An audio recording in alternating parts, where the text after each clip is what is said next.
There's a new report that says driverless cars are 5 times more likely to be involved in accidents versus human-driven ones. Our tech panel is here. Gerri, Willis, Popular Science, Michael Nunez, Fox News Headlines 24/7, Brett Larson.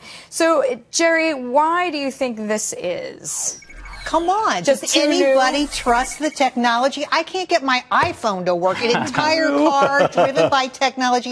You've got to be kidding. Well, maybe I don't it's just care early days. what my husband says. I don't want somebody else driving my car. Hearing that, I Mr. want Willis, to drive my car. that is a smackdown. So, but Brett, I mean, to your point, is it just early days? Are we still in beta version? That's why these are a little dodgy. We should qualify the accidents all involve human-driven human-driven cars running into robot cars. And it's always at fault So it's still of the idiot humans, is what you're trying to say. Yeah, so it's probably like someone, it's in Mountain View, so it's all the tech people. It's probably someone updating their Instagram to be like, oh, look, it's a Google Driverless. Like, boom. here, I'm in my selfie. I mean, I feel like the researchers that published this were a little bit irresponsible. They were only looking at 50 cars, and there were 11 accidents total. So that's really skewed data when you look at conventional cars and the 270 million cars that are out on the roads and the trillions of miles that they're tracking. So to me, it's just a no-brainer. Computers can process information faster. And we just actually were watching video of a drunk guy beating up his Uber driver in California. So when you look at that guy, then you're like, okay, you know what? A driverless car is much better. You're not going to beat up a computer. Well, exactly. You guys are off in la-la land.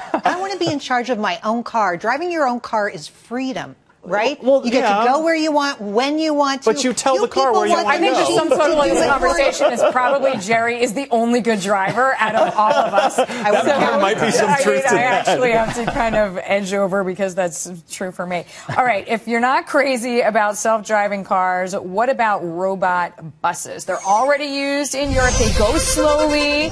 They have preset routes. To me, this is like a trolley more than a bus. Okay, all right. You're upping the bus. ante here. Can I remind you that the CME was down for 4 hours today because of electronic problems? Why do you think that a bus is going to be better? None of this stuff works on a consistent basis. Why should I trust this stuff?